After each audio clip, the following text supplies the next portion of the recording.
श्रीराम.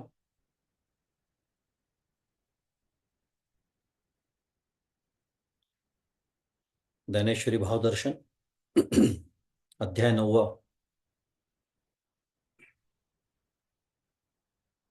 आणि श्लोक क्रमांक 4.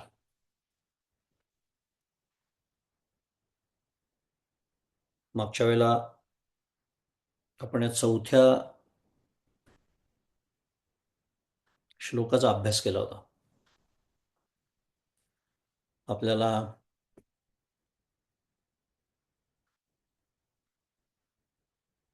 ओव्यांचा अभ्यास करायला वेळ मिळाला नाही. कारण या चौथ्या श्लोकावरती एक थोडंसं भाष्य, एक विवेचन म्हणूया, परमपूज्य खंदारकर महाराजांनी केलं. त्याचा विचार आपण सविस्तर पद्धतीने मागच्या वेळेला केला.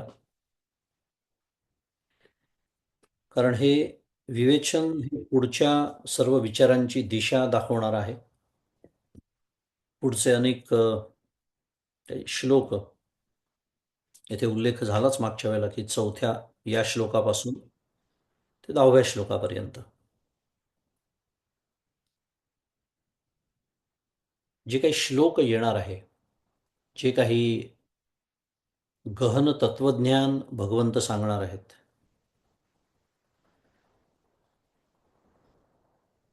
त्याच्यामध्ये ऐश्वर्य योग किंवा ऐश्वर्य मार्गाविषयी असं म्हटलं, म्हणजे ऐश्वर्य योग म्हणू शकतो आपण त्याला. भगवंताचं जे ऐश्वर्य आहे, भगवंताचं जे महात्म्य आहे आणि मला ज्या जगताचा, मला ज्या सृष्टीचा, प्रपंचाचा अनुभव येतो, त्याचं स्पष्टीकरण, परमात्म्याचा आणि सृष्टीचा संबंध, माझा आणि परमात्म्याचा संबंध, माझा आणि सृष्टीचा संबंध, इतक्या सगळ्या गोष्टी त्याच्यामध्ये आहेत आणि त्याचं स्पष्टीकरण देण्याच्या विविध पद्धती आहेत. त्याचा मागच्याला आपण विचार केला. ब्रह्मवाद, कल्पनावाद, प्रकृतीवाद असे 3 वाद किंवा या 3 प्रक्रिया, स्पष्टीकरणाची पद्धत, पुन्हा एकदा वाद म्हणजे, तर ह्या सगळ्याचा आपण मागच्याला विचार केला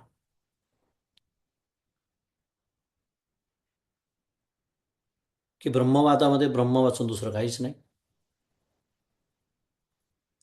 कल्पनावादामध्ये जग हे साक्षीभास्य आहे.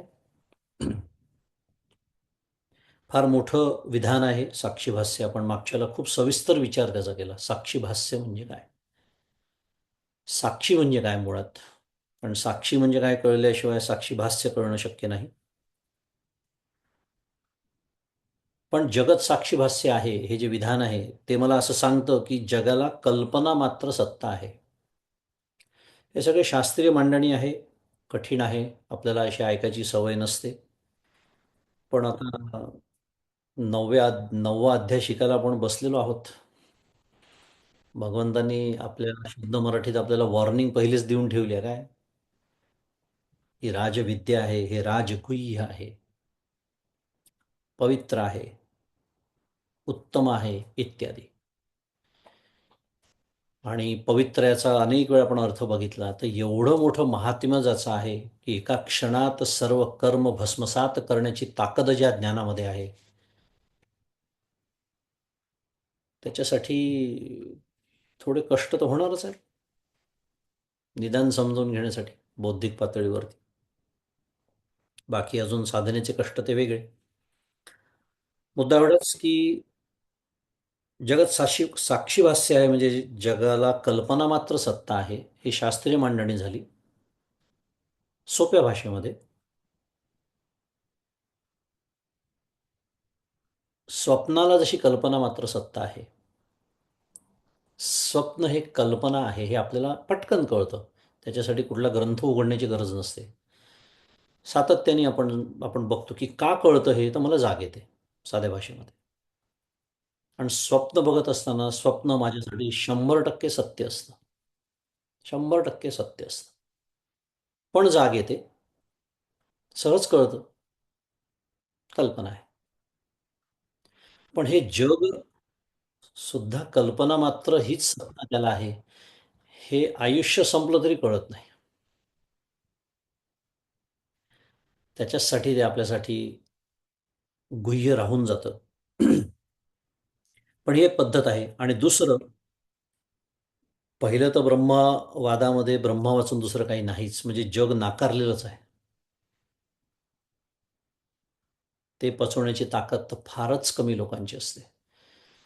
पण ते पचवण्यासाठी जे पचनशक्ती वाढवावी लागते, त्याच्यासाठी हे बाकीचे वाद आहेत. त्याच्यामध्ये शेवटचा प्रकृतीवाद सांगितलं, त्याच्यामध्ये जग झालेलं आहे, मान्य केलेलं आहे. आणि ते कसं झालं आहे, ते त्याचं स्पष्टीकरण दिलेलं आहे, की प्रकृती त्याचं उपादान कारण आहे. हे सगळं आपण मागच्याला सविस्तर बघितलं. थोडंसं प्रवेश, एकदम आधीच तर सूक्ष्म तत्वज्ञान आहे.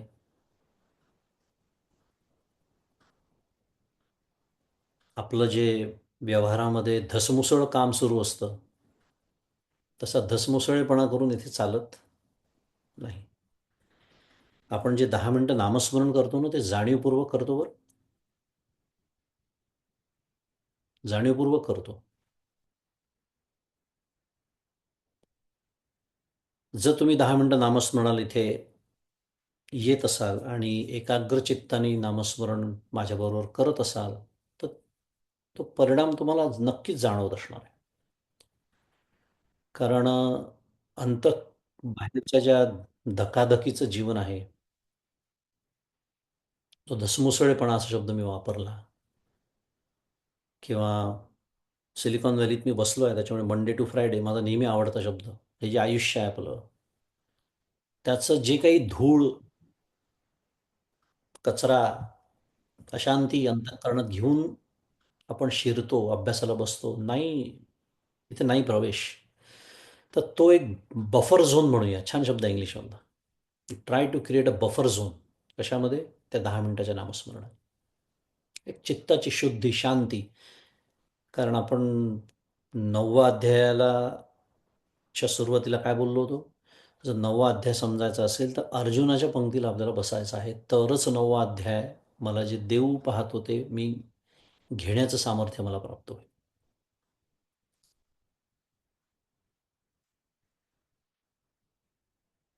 प्रकृतीवाद. तर या सगळ्या वाद पुन्हा एकदा स्पष्टीकरणाच्या पद्धती आहेत. आणि सगळं का? आता आता भगवंत गूढ तत्वज्ञान सांगायला सुरुवात करतायत, आणि त्यातला हा पहिलाच श्लोक आहे. मया ततमिदं सर्व जगदव्यक्त मूर्तिना मस्थानी सर्वभूतानी न चाहम तेष्वस्थितः, की हे सर्व जगत अव्यक्त स्वरूप माझ्याकडून व्याप्त आहे. त्याच्यात एक विशेषण भगवंतांनी जोडून दिलं. नुसतं माझ्याकडून व्याप्त आहे नाही म्हटलं. आणि खरं सांगू का, तीच मार्मिकता आहे या श्लोकाची. हा श्लोक जर नीट समजून घ्यायचा असेल तर त्या विशेषणाकडेच लक्ष द्यावं लागतं. कारण भगवंत काय म्हणाले, मी अव्यक्त आहे. अव्यक्त रूप जो मी, त्याच्याकडून हे जग व्याप्त आहे. सर्व भूते माझ्यामध्ये स्थित आहेत, पण मी त्यांच्यात स्थित नाही. हा त्याचा अर्थ आपण मागच्याला बघितला होता.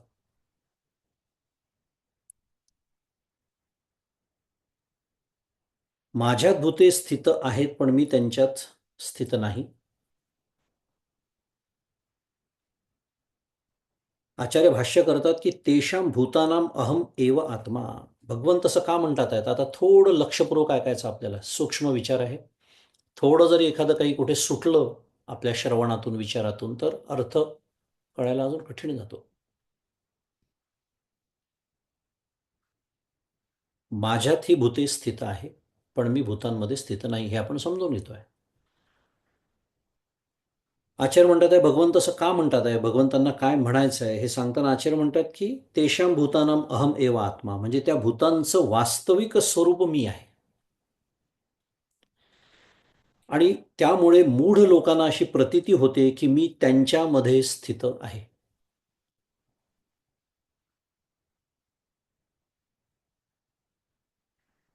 पण भगवंत, मी मगाशी म्हणालो, जगदव्यक्त मूर्तीना, म्हणजे अव्यक्त मूर्तीना, जगत अव्यक्त मूर्तीना, मी अव्यक्त स्वरूप आहे. हे सांगण्याचा भगवंतांचा आशय असा आहे की मी निराकार आहे. अव्यक्त आहे म्हणजे काय? निराकार. कारण व्यक्त कोणती गोष्ट असते? ज्याला आकार असतो. मागच्याला कुठेतरी मी आकाश निराकार आहे. त्यामुळे आकाश दिसतं का आपल्याला? नाही. एक दृष्टांत बरं का व्यवहारातला, आकाश सुद्धा it is a physical entity. भगवंत म्हणतात आहे मी निराकार आहे आणि निराकार असल्याने साकार वस्तूंसारखा मला संसर्ग दोष नाही. संसर्ग दोष. कारण काय आपण बघतो आहे की माझ्यात भूते स्थित आहे पण मी त्यांच्या स्थित नाही, याचं स्पष्टीकरण आचार्य देतात आहे. मी त्यांच्या स्थित का नाही? तर मी निराकार आहे. कारण एखाद्या गोष्टीमध्ये स्थित असणं याचा अर्थ दोन गोष्टींचा संयोग झाला. बरोबर. आपण हळूहळू साध्या भाषेत समजून घेऊया. दोन गोष्टींचा संयोग झाला. पण भगवंत म्हणतात आहे की पहिली गोष्ट मी निराकार आहे, त्यामुळे साकार वस्तूंसारखा संसर्ग दोष मला नाही. म्हणजे दोन गोष्टींचा जो संसर्ग किंवा एकमेकांशी संबंध येतो तो दोष मला लागत नाही, पहिली गोष्ट. आणि दुसरी, मी इतका सूक्ष्म आहे की मी आकाशाच्याही अंतर्व्यापी मी आहे असं भगवंतांना म्हणायचं आहे, असं आचार्य त्यांच्या भाष्यामध्ये म्हणतात आहे. अत्यंत सूक्ष्म.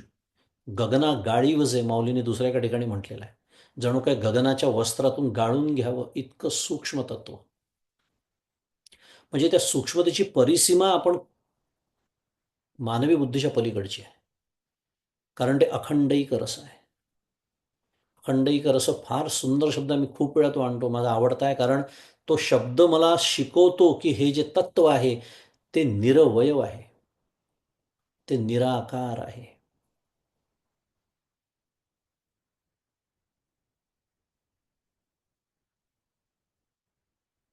नाही असंसर्गी वस्तू क्वचित आधेय भावेन अवस्थितम भवती. म्हणजे संगहीन वस्तू ही आधेय भावाने कधीही स्थित नसते. मागच्याला आपण बोललो होतो आधेय आधार भाव. काय आहे, जेव्हा दोन साकार वस्तू एकमेकांच्या संबंधांमध्ये येतात, आपण इथे संसर्ग शब्द वापरलाय, संबंध, त्याचे शास्त्रांनी प्रकार केलेले आहेत की किती पद्धतीने दोन गोष्टींचा संबंध होऊ शकतो. तर त्याचा एक प्रकार पहिला संयोग संबंध सांगितलेला आहे. हे संबंध जर आपल्याला छान कळले ना, तर भगवंतांचं बोलणं अजून स्पष्ट होईल आपल्या चित्तामध्ये. संयोग संबंधामध्ये काय होतं की दोन साकार वस्तूंचा एक तात्पुरता संबंध असतो. नेहमीचा दृष्टांत देण्यात येतो. एखादा पक्षी उडत आला आणि झाडाच्या फांदीवर बसला किंवा दगडावर बसला, तर त्या फांदीचा आणि त्या पक्षाचा जो संबंध आहे किंवा त्या दगडाचा आणि त्या पक्षाचा जो संबंध आहे त्याला म्हणायचं संयोग संबंध. दोन साकार वस्तू आहे आणि तात्पुरता आलेला संबंध आहे. म्हणजे तसा विचार केला तर प्रत्यक्षात काही संबंध नाही, पण दिसायला दिसतं संबंध आहे. फांदीवरती पक्षी बसलेला आहे, हाच त्याचा तेवढा संबंध तात्पुरता. त्याला संयोग संबंध म्हणतात. दुसरा समवाय संबंध असतो. समवाय संबंधामध्ये हा जो संबंध असतो दोन साकार वस्तूंचा तो तात्पुरता नसतो, तो नेहमीसाठी असतो. शुद्ध मराठीत परमनंट. आणि या दोन संबंधाने एक तिसराच पदार्थ तयार होतो. उदाहरणार्थ तंतू आणि पट, नेहमीचं उदाहरण. धागे, एक उभे धागे असतात, आडवे धागे असतात. त्या धाग्यांचे प्रकारही वेगळे असू शकतात, रंग वेगळे असू शकतात, इत्यादी इत्यादी. पण कापड आपण ज्याला म्हणतो, मग त्या कापडातून पुढे अनेक गोष्टींची निर्मिती होते. शर्ट शिवला जातो, अजून काही पिशवी शिवल्या जातो, तो भाग सोडून देऊ. पण कापड, पट, ज्याला संस्कृतमध्ये पट म्हणतात, ते जे धागे आहेत उभे आणि आडवे, त्यांचा आणि त्या कापडाचा जो संबंध आहे त्याला म्हणायचं समवाय संबंध. धाग्यांपासून कापड नावाचा एक तिसराच प्रकार तयार झाला. उभे धागे, आडवे धागे, हे दोन प्रकार. तिसरा प्रकार कापड, समवाय संबंध. हा दुसरा संबंध झाला. तिसरा एक संबंध असतो, त्याला तादात्म्य संबंध असं म्हणतात. तादात्म्य संबंध. तुम्ही कधी लोहाराच्या भट्टीच्या तिथे गेले असाल, पाहिलं असाल, यूट्यूबवर पाहिलं असेल. किंवा लोखंडाला आकार जेव्हा देतात तेव्हा तो कसा देतात, तर तो अग्नीमध्ये प्रचंड तापवतात त्याला. इतकं तापवतात की तो लाल बुंद दिसतो. काय, त्या लोखंडाचा गोळा किंवा ते लोखंडाचा जो तुकडा असेल, ज्याला नंतर ठोकून ठोकून ते हवा तो आकार देतात. बरोबर पाहिलं असेल तुम्ही. म्हणजे इतका तो असा दिसतो की असं वाटतं तो अग्नीचाच तुकडा आहे. तो लोखंड दिसतच नाही त्याच्यामध्ये. बरं, अग्नीला आकार असतो का? नाही. पण तो अग्नी त्या लोखंडाच्या तुकड्याच्या आकाराचा दिसतो. म्हणजे काय, तादात्म्य झालं दोघांचं, त्या अग्नीचं आणि त्या लोखंडाचं तादात्म्य झालं. वेगळे दाखवताच येत नाही, आता लोखंड कुठे आहे आणि अग्नी कुठे आहे. हा जो संबंध आहे, पुन्हा दोन साकार वस्तूंचा, दोन सावयव वस्तूंचा, याला म्हणायचं तादात्म्य संबंध. आणि एक आता चौथा संबंध आहे, ज्याला अध्यासिक संबंध असं म्हणतात.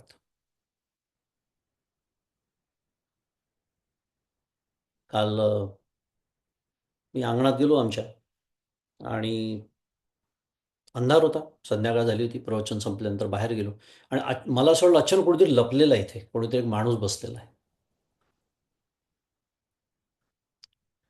वास्तविक एक झाडाचं खोड होतं तिथे. पण पूर्ण अंधार पडायचा होता. पूर्ण अंधार असता तर मला काहीच दिसलं नसतं. पूर्ण उजेड असता तर झाडाचं खोडच दिसलं असतं. पण अर्धवट अंधाराची स्थिती होती. सूर्यास्त झालेला होता. आणि मला काय झालं, शुद्ध मराठीत, साध्या मराठीत भास झाला की तिथे लपलेला आहे कोणीतरी माणूस, असा खाली मान घालून बसलाय म्हणा, अशा पद्धतीने. त्या माणसाचा आणि त्या खोडाचा जो संबंध, त्याला म्हणायचं अध्यासिक संबंध. पहिले जे तीन संबंध आहेत ते संबंध सिद्ध होतात, कारण दोन्हीही वस्तू कशा आहेत, साकार आहेत, सावयव आहेत, इत्यादी.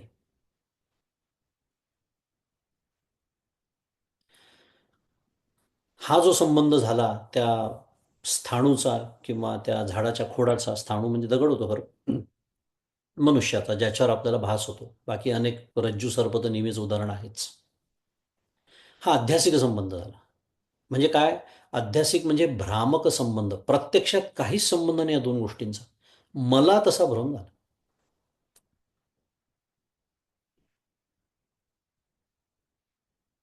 कल्पना मात्र सत्ता. आपण काय शिकतोय, भगवंत काय सांगतात आहे, मी अव्यक्त आहे, म्हणजे मी निराकार आहे, मी सूक्ष्म आहे, आणि माझ्यामध्ये भूत का स्थित नाही, कारण मला संसर्ग दोष नाही. संसर्ग दोष का नाही, कारण मी निराकार आहे. फक्त साकार वस्तूंना संसर्ग दोष असू शकतो. म्हणून मी म्हणालो की एक दृष्टांत म्हणून जर विचार केला तर आकाश एक छान आपल्याला मदतीला येतं. आकाश नावाचं महाभूत. आकाशाला संसर्ग असतो का? करा विचार तुम्ही. कितीतरी अनंत गोष्टी या जगामध्ये आहेत, त्याचा संसर्ग आकाशाला झाला असं होतं का कधी? आकाशाचा ना रंगच बदलला का? कारण काही रंगपंचमी आम्ही रंग खेळतो तर आकाशाचाच रंग बदलला. होतं का असं कधी? गंध सुद्धा आपल्याला जो येतो असं वाटतं तो आकाशाचा नाही. माहिती आहे ते आपल्याला. हवा आहे, वारा वाहतो म्हणून गंध येतो, म्हणून एकमेकांचं बोलणं ऐकू येतं. आहे का अंतराळात गेल्यानंतर या गोष्टी शक्य? नाही. पण तिथे आकाश आहे की नाही? आहे.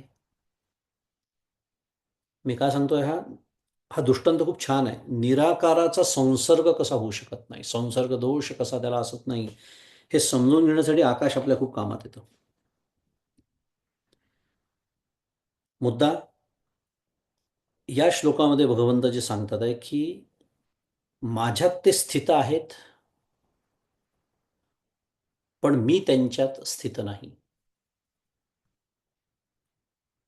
आता माझ्यात ते स्थित आहेत हेही आपल्याला समजून घ्यावंच लागणार आहे. पण सध्या त्याचा अर्थ माझ्या आधारावर ते आहेत, माझ्यामुळे ते आहेत, माझ्या अधिष्ठानावर ते आहेत. वेगवेगळी वाक्य आहेत, विधान आहेत, त्यांचे आपापले बारकावे आहेत, ते नंतर बघू आपण. पण आत्ता अर्थ पूर्ण करण्याच्या दृष्टीने माझ्यामध्ये ते स्थित आहेत, म्हणजे माझ्या आधारावरती आहेत, माझ्यामुळे आहेत, इत्यादी. पण मी त्यांच्या स्थित नाही. म्हणजे हाच आधार, अधिष्ठान हे शब्द वापरून घेतले तर हे वाक्य समजायला अजून सोपं होतं. काय? भगवंताच्या आधारावर जग आहे, जगाच्या आधारावर भगवंत नाही आहे, परमात्मा नाही आहे. अजून छान एक पैलू समजून घेण्याच्या दृष्टीने आता माऊली त्याचं वर्णन करते आहे. ओव्यांकडे वळूया, की माझे या विस्तारलेपणाचेही नावे, हे जगची नोहे आघवे, जैसे दूध मुराले स्वभावे तरी तेची दही. आता मगाशीच मी म्हणालो की परमात्म्याचं स्वरूप, जगताचं स्वरूप,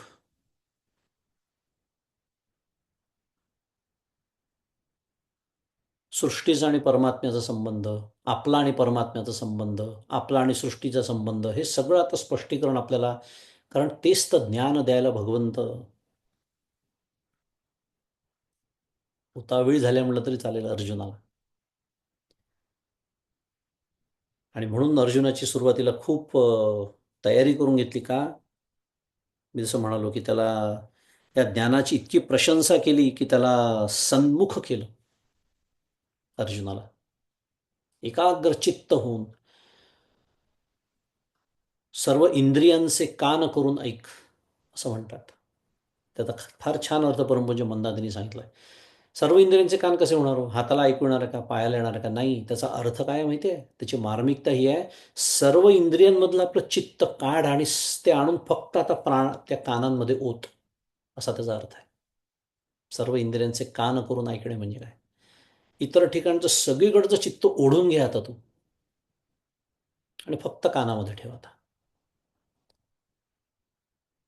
काय? कारण हे सगळे संबंध आपल्याला आता समजून घ्यायचे आहे. सृष्टीचं स्पष्टीकरण भगवंत देतायत. माऊली म्हणते, माझ्या विस्तारलेपणाची नावे, म्हणजे माझ्या विस्तारलेपणाच्या नावाने हे संपूर्ण जगतच नाही काय?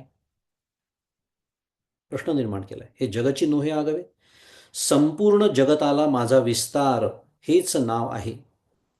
जसे दूध विरजले तर स्वभावतः तेच दही होते, त्याचप्रमाणे मीच स्वभावतः जगत आहे.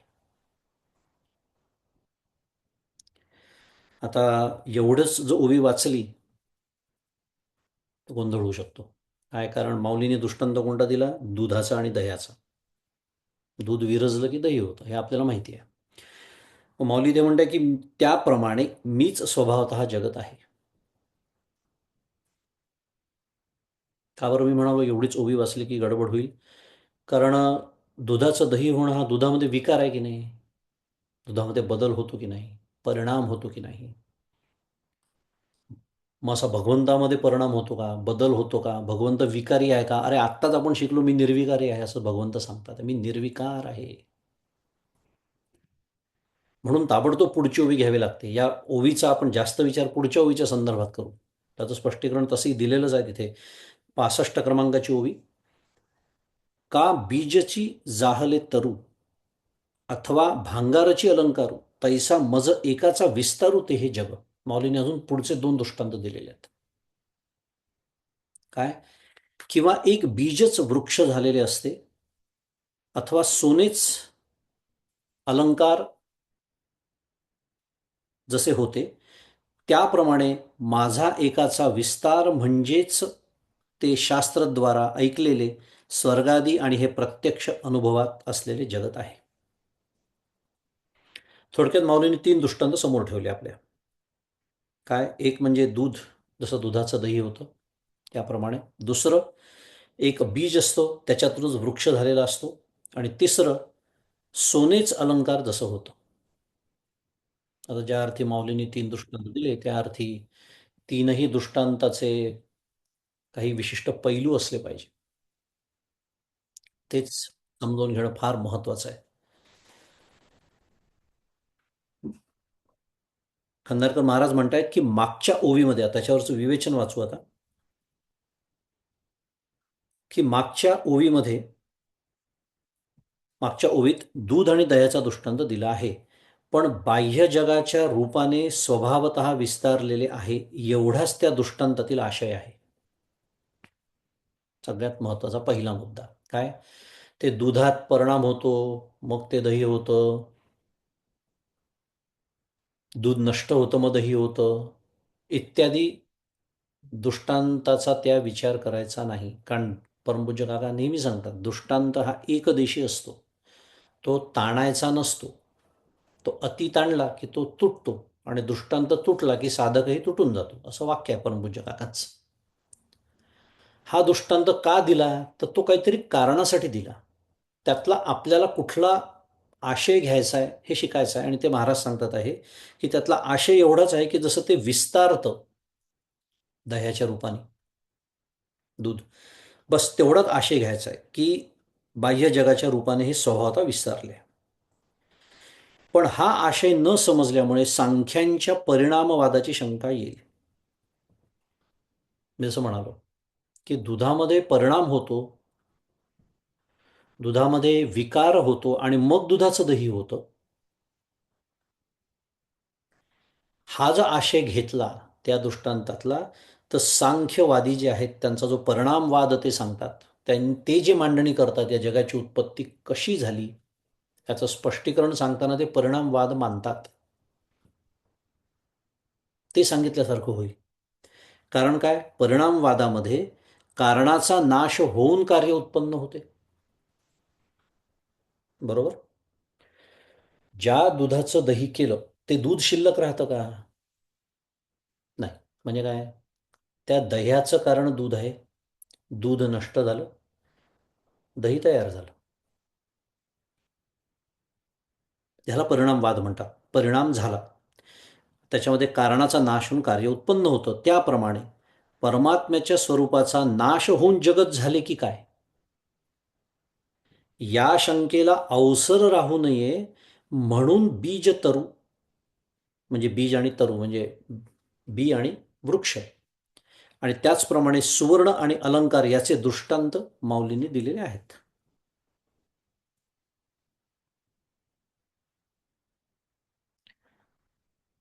ते पहिले वाचूया आपण आणि मग थोडं जास्त विचार त्याचा करू समजून घेण्याच्या दृष्टीने.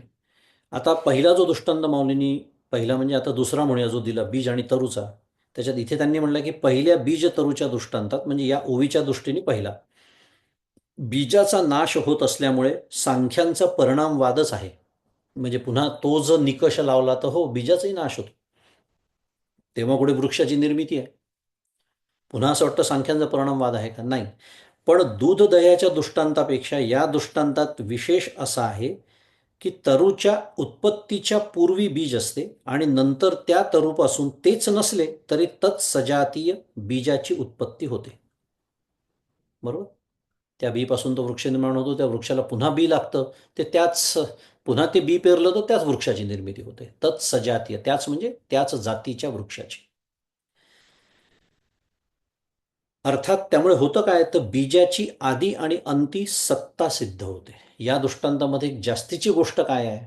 मगाशी जे होत नव्हतं तिथे दूध नष्ट झालं, पण इथे निदान बीज या रूपाने, तेच बीज नाही म्हणत आहे, बीज सजातीय बीज. आधी बीज होतं, मध्ये तरु, पुन्हा बीज, म्हणजे आधी आणि अंती बीजाची सत्ता सिद्ध होते. हा एक जास्तीचा आशय या दृष्टांतामध्ये व्यक्त होतो. त्याप्रमाणे जगाच्या उत्पत्तीच्या पूर्वी आणि जगाच्या नाशानंतर ब्रह्माची सत्ता आहे आणि ब्रह्माचा विस्तार म्हणजेच चित्रविचित्र जगत आहे.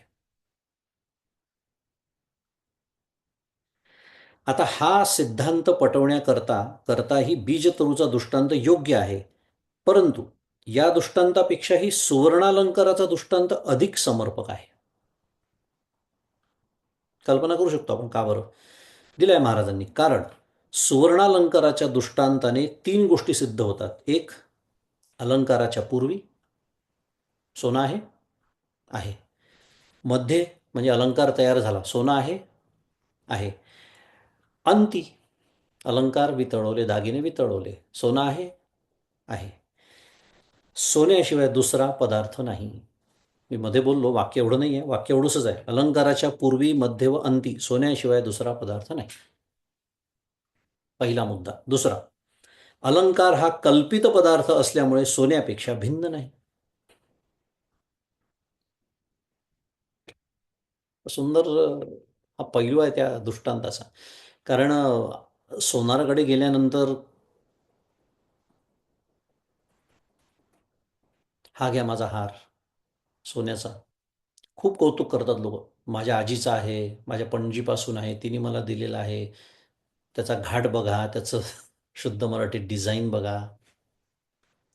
त्या काळचं सोनं आहे. तो सोनार शांतपणे तुमची बडबड सुरू असताना फक्त वजन करतो. काही बोलत नाही तो. तुम्हाला हे सगळे अनुभव आपण घेतलेले. शांतपणे सांगतो 20 ग्रॅम आहे.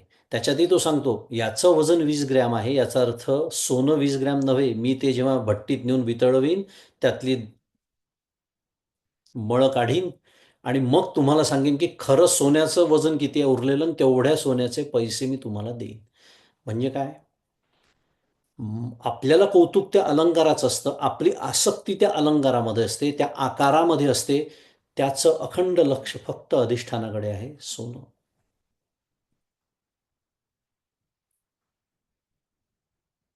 म्हणजे विचार केला तर तो कल्पित पदार्थ आहे.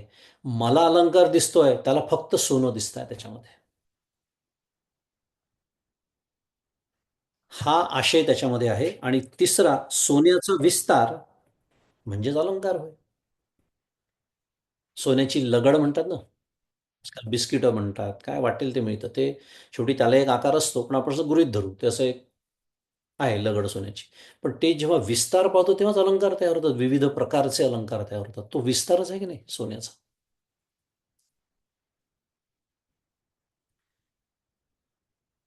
महाराज पुढे म्हणतात की त्याप्रमाणे जगाच्या उत्पत्ती स्थिती नाशकालात ब्रह्माशिवाय दुसरा पदार्थ नाही. बरोबर.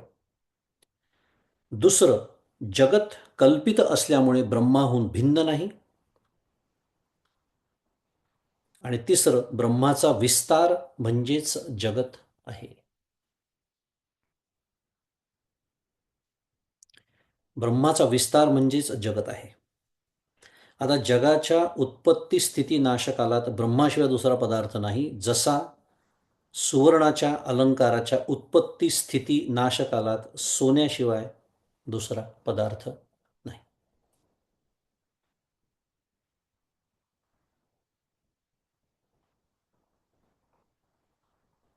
सोनच अलंकार झालेला आहे. बरोबर. काय आहे? आधार आणि अधिष्ठान नावाचे दोन शब्द आहेत. समजून घ्यावंच लागणार आहे आपल्याला हे सगळं. त्या आधार आणि अधिष्ठान समजून सांगण्याच्या दृष्टीने एक छान दृष्टांत घेऊया आपण. आता समजा, आता हा लॅपटॉप माझ्यासमोर ठेवलेला आहे. हा लॅपटॉप एका छोट्या टेबलवर ठेवलेला आहे. बरोबर. केलं असं चौरंगावर ठेवला आहे म्हणूया आपण. आता हा जो टेबल आहे, हा जो चौरंग आहे, हा या लॅपटॉपचा काय झाला? आधार झाला. समजायला सोपं आहे. त्याच्या आधारावर तो आहे. मी जमिनीच्या आधारावर बसलेलो आहे. समजायला अतिशय सोपं आहे. कोणाचा तरी आधार लागतोच आपल्याला. जमिनीचा आधार तर सगळ्यांनाच लागतो. त्याच्याशिवाय उभंही राहता येणार नाही, बसता येणार नाही.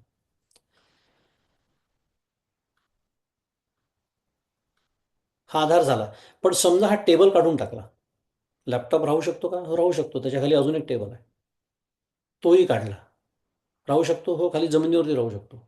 खाली काय कार्पेट आहे, समजा कार्पेट काढलं, त्याच्यावर राहू शकतो. मुद्दा, ह्याला म्हणायचा आधार.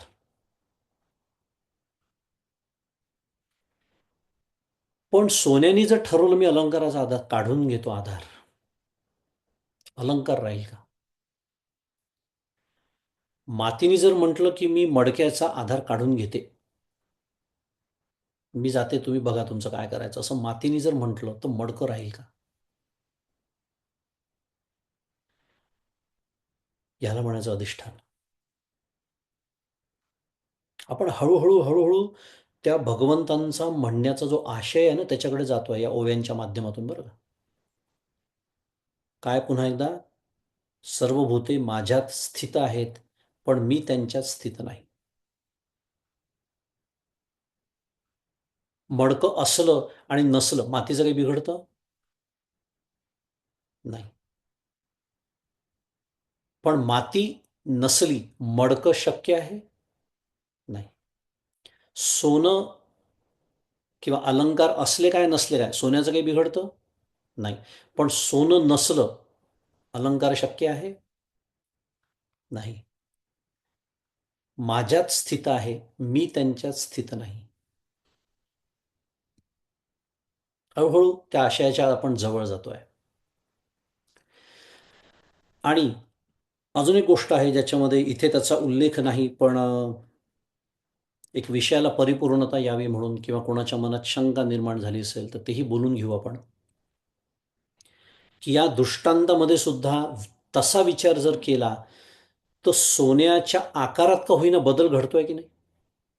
अलंकार त्याच्याशिवाय तयार होतात का? आपण तो बाकी दुसरा मुद्दा सोडून देऊ, की सोन्यामध्ये भेसळ पण करावी लागते, इतर धातूची, मग अलंकार राहतात. तो मुद्दा तो सोडून देऊ आपण आशय. पण नाही म्हटलं तरी आकार बदलला की नाही सोन्याचा? सोन्याला स्वतःचा आकार नाही, त्याने विशिष्ट आकार घेतला. म्हणून मी म्हणालो, की स्पष्टीकरणाचे अनेक स्तर असतात. अनेक स्तर असतात. मगाशी मी 4 संबंध का बरं सांगितले? संयोग, समवाय, तादात्म्य आणि अध्यासिक.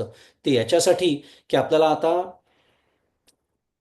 आधार आणि अधिष्ठानातला फरक समजून घेण्यासाठी हा दृष्टांत आपण वापरला खरं. पण आधार आणि अधिष्ठानाची अजून एक व्याख्या आहे. ते सांगू का नको मला आता प्रश्न पडलाय. कारण अजून गोंधळ नको. सध्या बाजूला ठेवूया आपण ती. आली बोलण्यात तर घेऊया. पण माझा आत्ताचा मुद्दा असा होता, की नाही म्हटलं तरी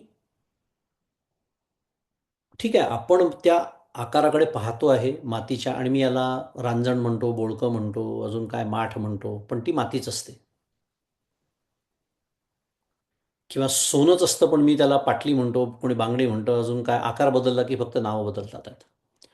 अधिष्ठान समजून घेण्यासाठी हा दृष्टांत खूप छान आहे. पण त्याला जो कोणाला परिणाम तो वाटत असेल की नाही सोन्यामध्ये सुद्धा बदल होतो आहे असा जर विचार आला तर सांगणं हे सुरू आहे की हा परिणाम नाही आहे, परिणामवाद सांगणं सुरू नाही आहे, तर विवर्तवाद भगवंतांना सांगायचा आहे. आणि म्हणून मी पुन्हा त्या संबंधांकडे गेलो, कारण अध्यासिक संबंध जो आहे तो विवर्त शिकवतो. म्हणजे काय? परिणाम आणि विवर्त असे 2 शब्द असतात. त्याच्या व्याख्या आहेत. परिणामाची व्याख्या आहे की उपादानाच्या समान स्वभाववान व अन्यथा रूप. शास्त्रीय भाषेतली मांडणी आपण समजून घेऊ. मग मला वाटतं हे मागच्या मी एकदा बोललो पण होतो. काय बोललो मी? उपादानाच्या समान स्वभाववान पण अन्यथा रूप म्हणजे परिणाम. आता पुन्हा आपण दूध आणि दह्याकडे परत जाऊ. दुधाचं दही झालं? हो झालं. म्हणजे दूध दह्याचं उपादान कारण आहे? हो आहे. बरोबर? दूध आणि दह्याचा समान स्वभाव आहे? हो आहे. कारण दोन्ही व्यावहारिक वस्तू आहेत. दोन्ही एकाच जातीच्या आहेत. पण अन्यथा रूप आहे. दह्याचं रूप वेगळं आहे. दुधाला आकारच नाही आहे. दह्याला थोडं म्हटलं तरी म्हणजे दही घट्ट असतं. किती घट्ट असतं? वेगवेगळ्या घट्टपणाच्या पातळ्या असतात दह्याच्या. दूध एकदम पातळ असतं पाण्यासारखं. म्हणजे काय? रूप अन्यथा आहे, पण समान स्वभाव आहे दोघांचा. ह्याला काय म्हणायचं? परिणाम. परिणाम. उपादानाच्या समान स्वभावात, पण अन्यथा रूप. विवर्तामध्ये काय होतं? की अधिष्ठानाहून विपरीत स्वभाववान. आता इथे उपादान शब्द नाही वापरला, ताबडतोब अधिष्ठान शब्द आलेला आहे. लक्षात घ्यायचा फरक. अधिष्ठानाच्या विपरीत स्वभाववान आणि अन्यथा रूप. म्हणजे अन्यथा रूप दोन्हीमध्ये सामान्य आहे. उदाहरणार्थ मगाशीचं परत जाऊया आपण. अंगणात गेलो होतो मी. काय दिसलं होतं मला मगाशी मी सांगितलं? त्या झाडाच्या खोडावरती मला माणूस दिसला. आता तो माणूस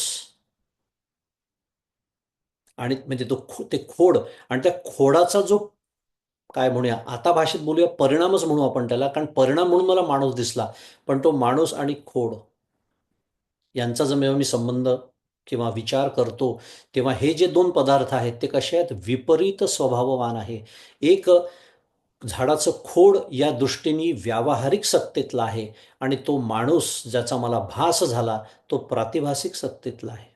कारण तो भास आहे, तो भ्रम आहे, तो अध्यास आहे.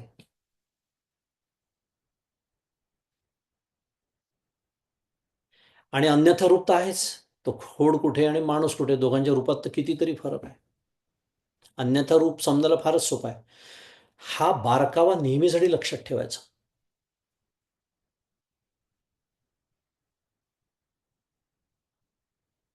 की भगवंत निर्विकार आहे, परमात्मा निर्विकार आहे, निरवयव आहे. ब्रह्मतत्व निर्विकार निरवयव आहे. त्याच्यावर जो जगताचा भास मला होतो आहे आणि एवढाच त्यांचा संबंध आहे, ज्याला आपण म्हणून ते चार संबंध शिकलो, अध्यासिक संबंध आहे.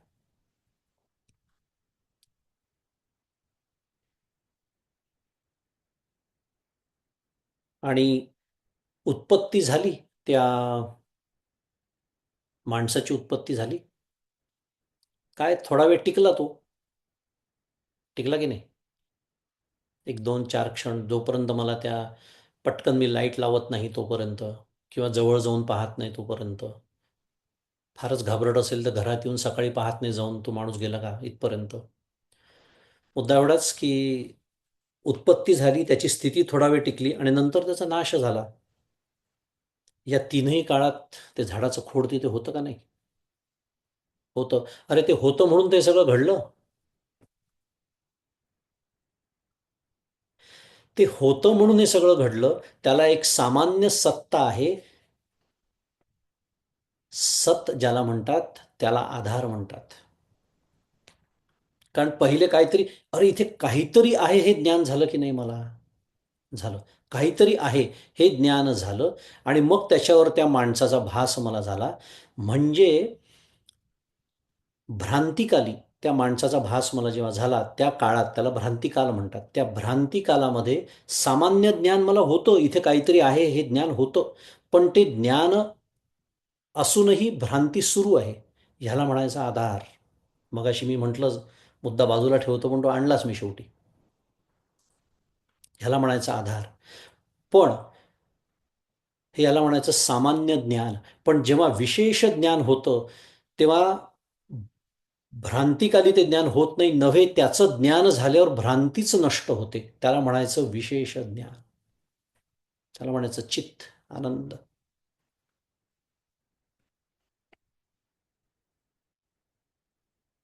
त्याला म्हणायचं अधिष्ठान. त्याच्यासाठी एवढं सगळं.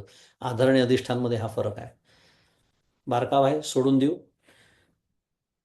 पण या दृष्टांतांमध्ये माऊलींनी हे तीन दृष्टांत दिले आणि हे दृष्टांत आपल्याला हळूहळू समजून घेत हा 9वा अध्याय, अजून पुढचा श्लोक येणारच आहे 5वा. त्याच्यात तर भगवंतांनी चौथ्यात म्हटलेलं, पण आता भगवंत तोही आपला आधार काढून घेणार आहे.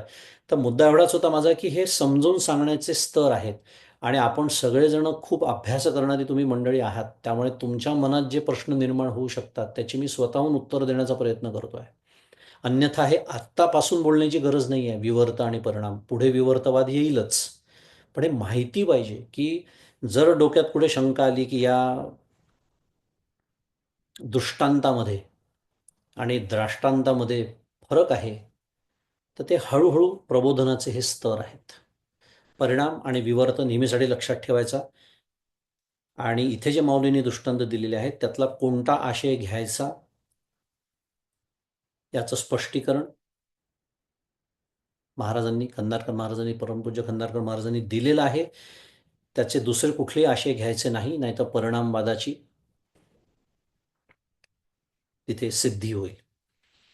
पुढे 66 क्रमांकाची ओवी आहे, तिकडे वळू. हे अव्यक्तपण थिजले तेची मग विश्वाकारे वोथी जले, तैसे अमूर्त मूर्तिमय विस्तारले त्रैलोक्य जाणे. माऊली म्हणते की हे जगत पूर्वी अव्यक्तपणाने थिजलेले होते आणि तेच नंतर विश्वाच्या आकाराने पातळ झाले. तसेच जे अमूर्त कारण होते तेच मूर्त त्रैलोक्य कार्यरूपाने विस्तारले आहे असे जाण. सुंदर एक दृष्टांत दिलाय. तूप असतं, थिजलं म्हणले की आपल्याला पहिले काय आवडतं? तूप किंवा पाणी, पाण्याचा बर्फ किंवा तुपाचा विचार करू. तूप, थिजलेलं तूप, पातळ तूप. मग हे जगतपूर्वी कसं होतं? जगताची निर्मिती होण्याच्या आधीचं बोलणं सुरू आहे. अव्यक्तपणाने ते थिजलेलं होतं. अव्यक्त नावाचं तत्व, ज्याचा आपण 8व्या अध्यायात बराच विचार केला, आठवत असेल तर. जग नष्ट झाल्यानंतर माऊलींची ओवी, जे हे विश्वची होऊनी असे, तरी विश्व नासलेनी न नासे.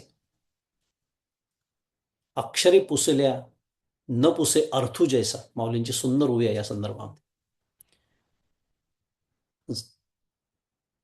काय? जे हे विश्वची होऊनी असे, तो संदर्भ खरं आत्ता या ओवीत नाही आहे, पण ती ओवी मला आता आठवली. ती ओवी आपण सध्या थोडी बाजूला ठेवू, पाहिजे तरी नंतर घेऊया. पण या अव्यक्त तत्वाकडे आत्ता वळूया. हे जे अव्यक्त तत्व, 8व्या अध्यायात त्याचं वर्णन भगवंतांनी केलं, की जगाचा जेव्हा पूर्ण नाश होतो तेव्हा जे सर्व जीव असतात, कल्पांताची वेळ येते तेव्हा ते जीव काही मुक्त होत नाहीत. कारण माझ्यासारखा शहाणा असतात त्यांनी काय म्हटलं असतं? कशाला करायच्या एवढ्या भानगडी? कल्पांतापर्यंत होऊन जाऊ दे, माझे केवढे जन्म होणार आहेत.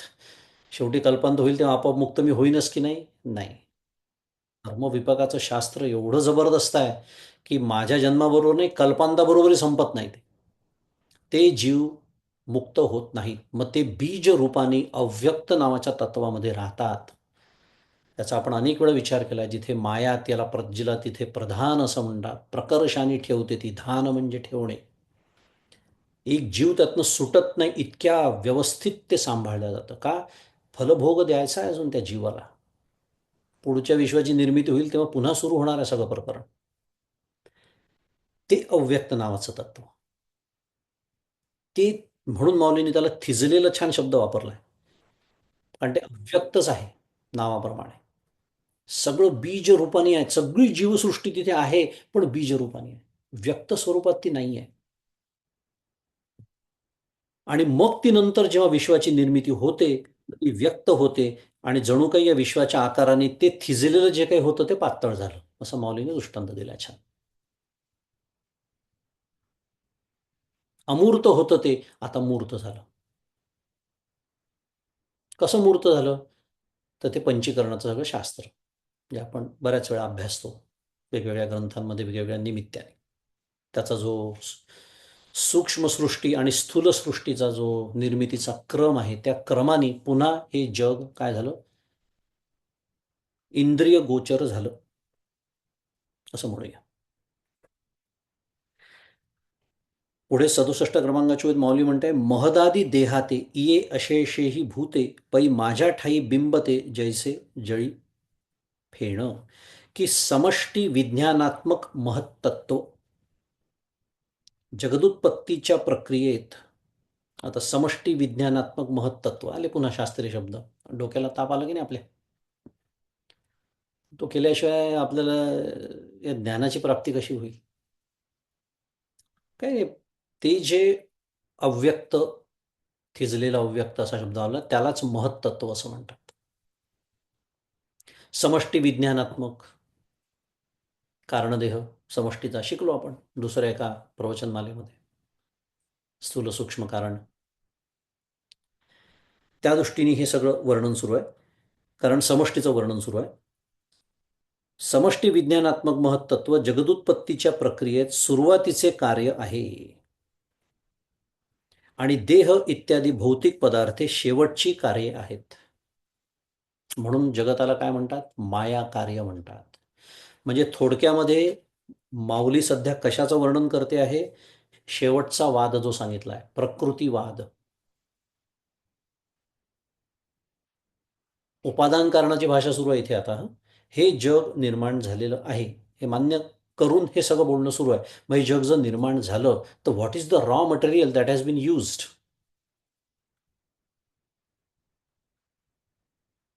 परमपूज्य काका नेहमीच सांगतात आपल्याला, अहंकाराचा जो वारा शिरलेला असतो ना, काय माझी निर्मिती माहिती आहे का तुम्हाला, मी काय कमावलं आहे, मी काय केलं आहे, हे घरसुद्धा बांधलं माहिती आहे तुम्हाला, मी डिझाईन केलेलं आहे, मी बांधलं. मी बांधलं म्हणजे काय, दगड विटा माती ते घेऊन काम मी केलं का? नाही. समजा मी केलं असे गृहीत धरू, चला त्या मजुरांबरोबर मी पण काम केलं. मुद्दा आत्ताच्या दृष्टांतात माझा एवढाच होता, परंतु काका प्रश्न विचारतात, त्या विटा कुठून आणल्या, ती वाळू कुठून आणली, ते पाणी कुठून आणलं,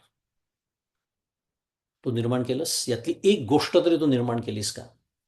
नाही. आपण जेव्हा काही निर्माण करतो ना, मनुष्य, आपली निर्मिती खरं ती नसतेच, आपण एक गोष्ट दुसऱ्यात घालून काहीतरी तिसरीच गोष्ट निर्माण करतो, बस, दॅट्स इट, नथिंग एल्स. ही जी जीवसृष्टी किंवा काय म्हणतात त्याला, ईशकृत द्वैत पंचदशीतला शब्द आहे, त्याच्यातच सरमिसळ करून आपण जीवकृत द्वैत तयार करतो. असो, मुद्दा हा सुरू होता की हे पाणी, ही माती, हा वायू, ही सर्व काय म्हणूया पंचभौतिक सृष्टी, चेतन अचेतन, हे सगळं निर्माण करण्यासाठी भगवंतानी शुद्ध मराठीत मटेरियल कुठून आणलं, काय वापरलं, इज द क्वेश्चन. त्याचं उत्तर देणं इथे सुरू आहे. ही माया त्याचं उपादान कारण आहे. पंचभौतिक पंचभूतात्मक त्रिगुणात्मिका माया, अव्यक्त नामनी परमेश शक्ती, रनाद्य विद्या त्रिगुणात्मिका परा, आचार्य बोलतात आहे विवेक चूडामणीमध्ये. अव्यक्त नामनी, पहा किती सुंदर आहे, इथे कशाचं वर्णन, अव्यक्तपणे थिजलेलं, बस तेच सांगतात आहे तिथे पण. अव्यक्त नामनी परमेश शक्ती, परमेश्वराची ती शक्ती आहे माया नावाची. रनाद्य विद्या त्रिगुणात्मिका परा,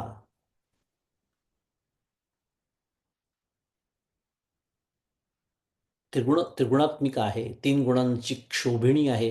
तिथे तीन गुणांचा क्षोभ झाला, ते अव्यक्तपणाने थिजलेलं पातळ व्हायला लागलं. आणि म्हणून त्यांनी ते काय म्हटलंय, की देह हे सगळं जी आपल्याला इंद्रिय गोचर सृष्टी आहे, हे तर शेवटचं कार्य आहे, पण त्याचं कारण जे आहे ती ही माया, ती सुद्धा त्याच, ती माया, माया या दृष्टीने कार्यच आहे, पण ते या कार्याचं कारण आहे, एवढं सांगणं सध्या सुरू आहे. म्हणजे दुसऱ्या भाषेत माया या जगताचं उपादान कारण आहे.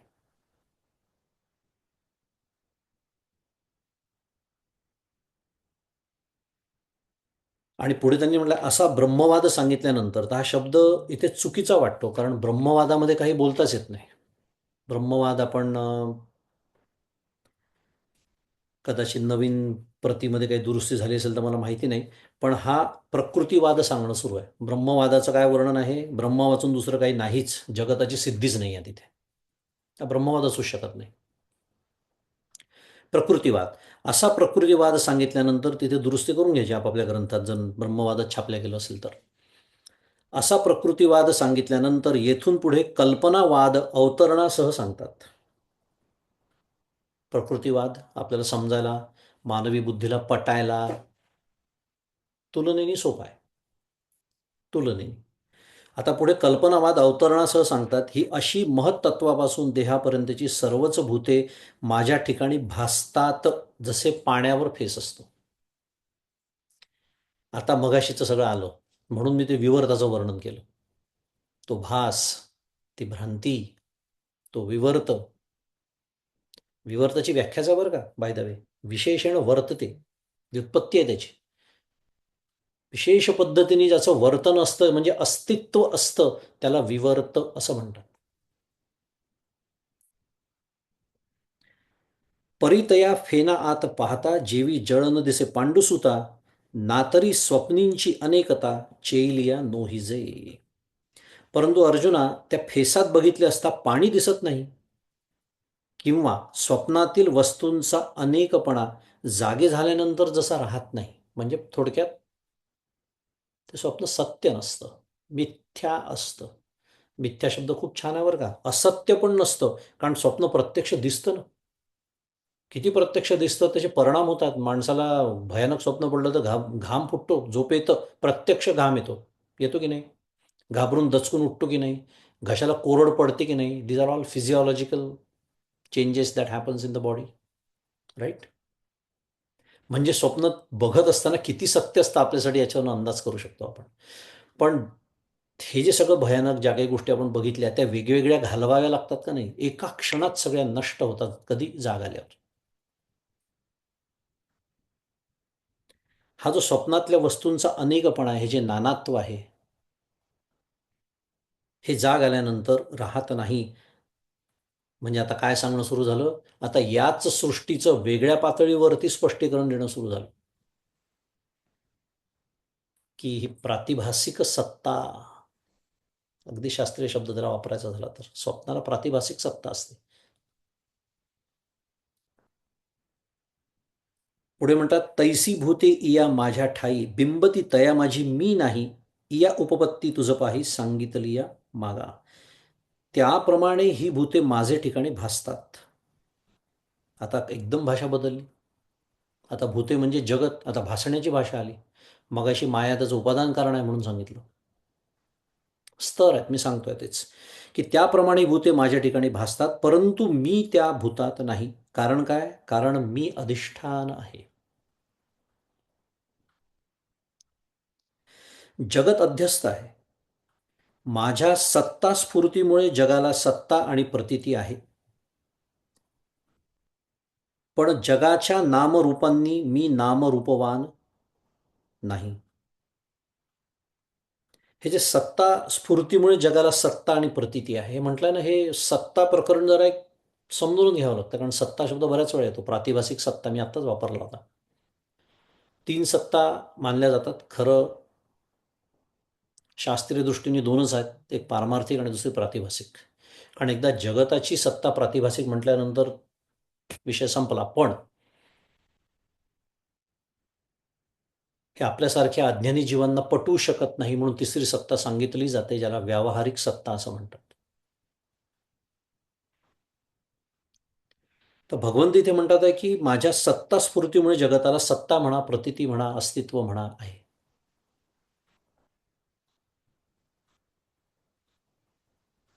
आता अधिष्ठान म्हणा. अधिष्ठान आणि सत्ता एकच शब्द आहे बरं का. एक थोडं कठीण होत असेल तर एक दृष्टांत बघूया. एक सोपा दृष्टांत. आता समजा सत्ता शब्द समजून घेण्यासाठी आता माझा मुलगा, समजा माझा लहान मुलगा, त्याला मी आधी शाळेत नेऊन सोडत होतो. बरोबर? सगळ्यांनी आपापल्या मुलाला शाळेत सोडलेलं असेलच कधीतरी. मग ते बोट धरून त्याला चालत नेलं असेल, त्याला गाडीत बसवलं असेल, सायकलवर बसवलं असेल, जे काय पद्धत असेल नेण्याची ती. पण थोडक्यामध्ये त्याला शाळेत नेऊन सोडत होतो. शाळा सुटायच्या आधी जाऊन उभा राहत होतो बाहेर. त्याला घेऊन घरी घेऊन येत होतो. म्हणजे माझ्या आधारावरती तो मुलगा होता. त्याचं शाळेत जाणं होतं. बरोबर? आता तोच मुलगा कॉलेजमध्ये गेलेला आहे माझा.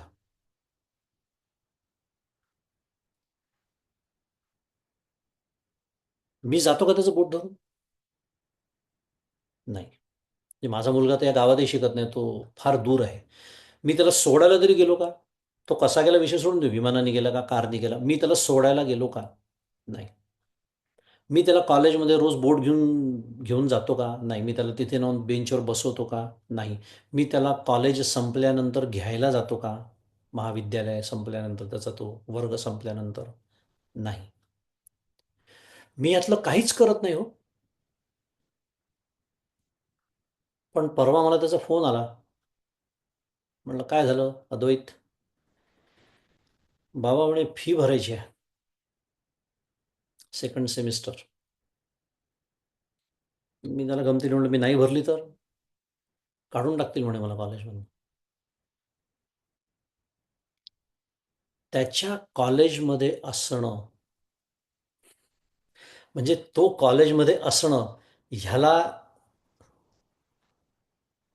मी म्हणा, मी देत असलेले पैसे म्हणा, जे काय असेल ते, ह्याच्या अधिष्ठानावरती तो आहे की नाही?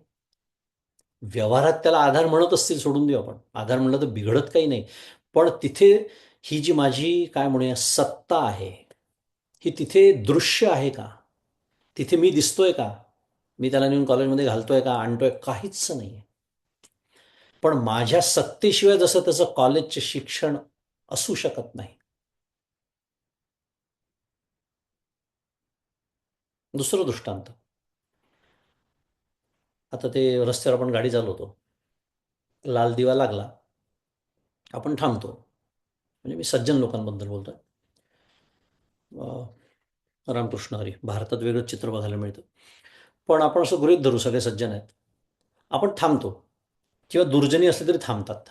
माझा मुद्दा खरं तोच होता. का बरं थांबतात? कल्पना करा. सगळेजण लाल दिवा दिसला की थांबतात. का बरं थांबतात?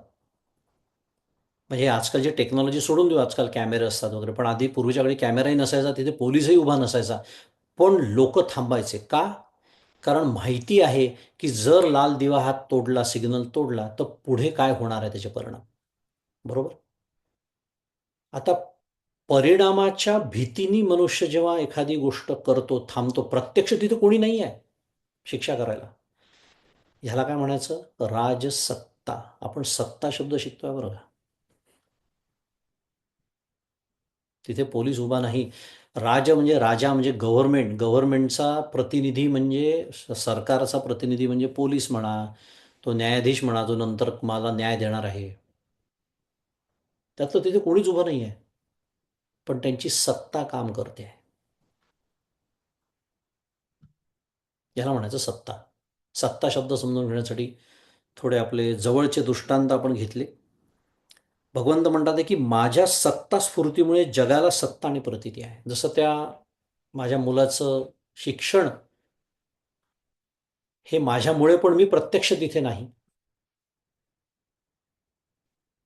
तसं हे जगाच्या नामरूपांनी मी नामरूपवान नाही. भगवंत म्हणतात जगात नामरूप आहेत, पण मी नामरूपात्मक झालेलो नाही. मी तसाच आहे, मी निर्गुण आहे, मी तसाच निराकार आहे. माझ्या स्वरूपात यत्किंचितही बदल नाही. जसा त्या खोडामध्ये वृक्षाच्या मला माणूस भासला म्हणून ते खोड बदललं का? त्याचा आकार बदलला का? त्याचा रंग बदलला का? त्याची कुठलीही फिजिकल प्रॉपर्टी बदलली का शुद्ध मराठीत? नाही, कारण तो भासच आहे. तो मला झालेला भास आहे. खोड जसा असायचा तसाच आहे. निर्विकार त्या दृष्टीने. त्याच्यात कुठलाच विकार झाला नाही. तसं भगवंत म्हणतात आहे, मी नामरूपवान नाही, जगाच्या नामरूपांनी. कारण कल्पित जगात वास्तव संबंधाने मी नाही. त्या सर्पामध्ये रज्जू नाही, परंतु रज्जूमध्ये सर्प आहे. माझ्यामध्ये भूते आहेत, पण भूतांमध्ये मी नाही. आणि हा सिद्धांत म्हणजे संबंधाने मी नाही किंवा जगताच्या अधीन माझी सत्ता स्फूर्ती नाही. आणि समजायला एक तसं विचार केला तर सोपा आहे, कारण हे जग नसलं तरी तो आहे. जग आहे तरी तो आहे. आणि जग एक दिवस नसेल तरी तो आहे. आता ती ओवी परत आणूया माऊलींची, ती इथे छान आपल्याला कामात येते. जे हे विश्वची होणी असे, परी विश्व नासलिनी न नासे.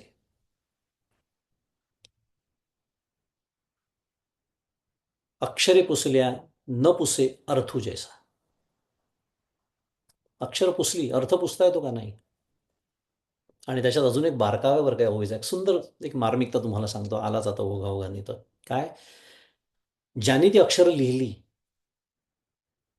त्याच्या डोक्यात अर्थ आहे. आहे ना, म्हणून तर त्यांनी शब्द लिहिले ना, ते समजावून सांगण्यासाठी आपल्याला. शिक्षक शिकवतात, वर्गात फळ्यावरती लिहितात, काहीतरी वाक्य लिहितात, शब्द लिहितात. लिहितात की नाही? का? कारण आधी अर्थ डोक्यात आहे त्यांच्या, मग लिहितात. मग जे मुलं असतात अभ्यास करणारी, त्यांना तो अर्थ कळतो, मग ते पुसून टाकतात. का? कारण आता भूगोलाचा वर्ग संपला, पुढचा गणिताचा वर्ग सुरू होणार.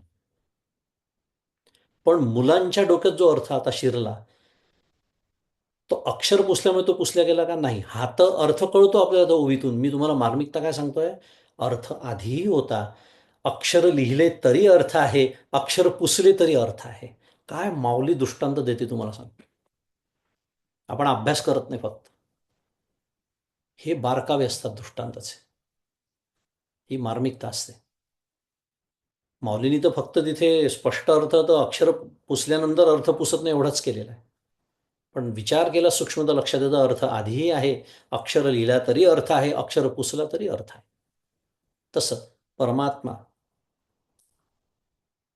विश्व निर्माण होण्याच्या आधी आहे, विश्व निर्माण झालं तरी आहे, विश्व संपेल एक दिवस तरीही तो आहे. ही त्याची सत्तास्फूर्ती. आणि हा सिद्धांत तुला मागे 7व्या अध्यायात नत्वहम तेषु ते मयी या 12व्या श्लोकाच्या चतुर्थ पादात सांगितला. हे लक्षात ठेव. असं का म्हणतात आहे तर पुढे 70 क्रमांकाची ती ओवी आहे म्हणून. कारण 12वा जो श्लोक आहे कशातला, 7व्या अध्यायातला, ये चैव सात्विका भावा राजसास्तामसाश्च ये मत्त एवेति तान विद्धी नत्वहम तेषु ते मयी. त्याच्यावर एक 6 ओव्यात काहीतरी त्यातली एकच ओवी घेऊ आपल्याला परत जाण्याच्या दृष्टीने. माऊली कशाचा उल्लेख करतात आहे, कारण ती सुंदर ओवी आहे आत्ताचा अर्थ समजून घेण्यासाठी. काय, पै गगनी उपजे आभाळ. माऊली अजून एक दृष्टांत देते. पै गगनी उपजे आभाळ परी तेथ गगन नाही केवळ, अथवा आभाळी होय सलिल तेथ अभ्र नाही. म्हणजे आकाशात आभाळ उत्पन्न होते, पण त्या आभाळात आकाश उत्पन्न होत नाही. काय सांगतात आहे पुन्हा, माझ्यात सर्व भूते स्थित आहे, त्या भूतांमध्ये मी नाही. आकाशाशिवाय आभाळ शक्य नाही.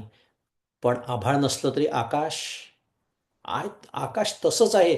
आभाळ आलं काय, गेलं काय, टिकलं काय, आकाशात काय फरक पडतोय, काहीच नाही. फार सुंदर दृष्टांत आहे. त्यामुळे आकाशात आभाळ उत्पन्न होते, पण त्या आभाळात आकाश उत्पन्न होत नाही. ते केवळ जसेच्या तसे असते. किंवा आभाळात पाणी असते, पण त्या पाण्यात आभाळ नसते. आणि म्हणून आपल्या या अध्यायाकडे परत येऊया. 9व्या अध्यायाची ही 17वी ओवी या श्लोकावरची शेवटची ओवी आहे. माऊली म्हणते, म्हणोनी बोलिलिया बोलाचा अतिसो न कीजे या लागी हे असो परी मज आत पैसो दिठी तुझी. म्हणजे काय, म्हणून जे मागे सांगितले आहे तेच पुन्हा सांगण्याचा अतिविस्तार करू नये असे मला वाटते. माऊली म्हणते, सांगून झालं 7व्या अध्यायात अर्जुना, मी तुला सांगितलं. तरी सुद्धा माऊलींनी एवढं भाष्य केलं आणि म्हणतात की आता याचा अधिक विस्तार करण्याची आवश्यकता मला वाटत नाही. याकरता हे असो, सारांश, तुझी दृष्टी माझ्या स्वरूपात विस्ताराला पाहावं.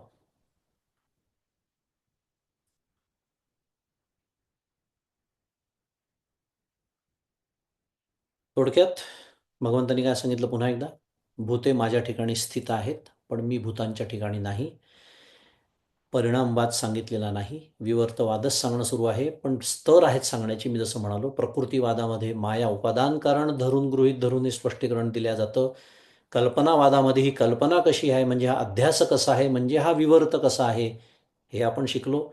ब्रह्मवादामध्ये बोलणंच शक्य नाही, कारण तिथे जगत संपूर्णतः नाकारलेला आहे. कारण तो अनुभवाचा विषय आहे, ज्याला अजातवाद असं म्हणतात.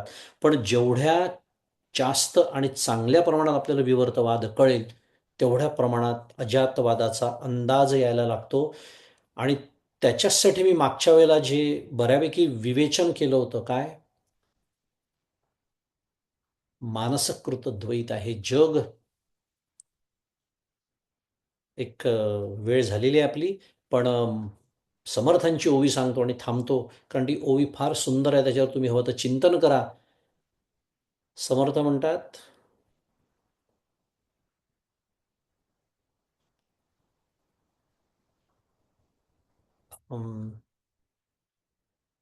काय ओवीची ती सुरुवात आहे, अविद्येने अविद्या देखील म्हणून गोष्टी विश्वासली, तुझी अवघी काय संचली अविद्येची, समर्थ म्हणतात. आणि मी का म्हणून या ओवीचा उल्लेख केला, अविद्येने अविद्या देखील. म्हणजे काय, आपल्याला हे जग जे कळतं, शुद्ध मराठीत we perceive this world, through 5 senses. I am not even talking about senses now. I am not even talking about that gross level. मग त्या पंच ज्ञानेंद्रियांच्या मागे काय आहे? अंतःकरण आहे. बरोबर आहे? अंतःकरण कशाची निर्मिती आहे? पंचभूतांची निर्मिती आहे.